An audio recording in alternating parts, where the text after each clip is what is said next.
ముచ్చటగా మూడోసారి ఎమ్మెల్యేగా గెలిచి మంత్రి అయిన నిమ్మల రామానాయుడు మాత్రం తన తీరును మార్చుకోలేదు.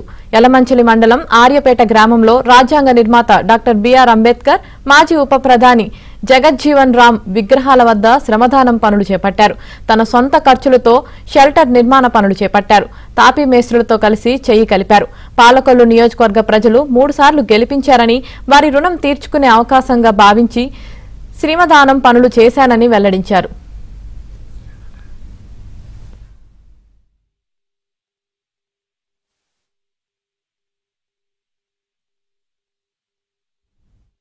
ఈ నియోజకవర్గంలో ఆదరించి ప్రేమించి నాకు ఎప్పుడు కూడా ఆశీస్సులు అందజేస్తున్నటువంటి ఆ బడుగు బలహీన వర్గాల, మధ్యతరగతి పేద వర్గాల వారికి ఎప్పుడు నేను అండగా తోడుగా పెద్ద ఎత్తున ఉండాలనేటువంటి ఆలోచనతోటే ఈరోజు నా నియోజకవర్గంలో నేను శాసనసభ్యుడిగా 3వసారి ఏదైతే మంత్రివర్యులుగా మరి ఇవాళ ప్రమాణ స్వీకారం చేసి వచ్చిన తర్వాత నా మొట్టమొదటి పని డాక్టర్ బిఆర్ అంబేద్కర్ గారు, అదేవిధంగా డాక్టర్ బాబు జగజ్జీవన్ రావు గారికి సేవతోటి నా నియోజకవర్గంలో నేను పని ప్రారంభిస్తున్నందుకు సంతోషిస్తూ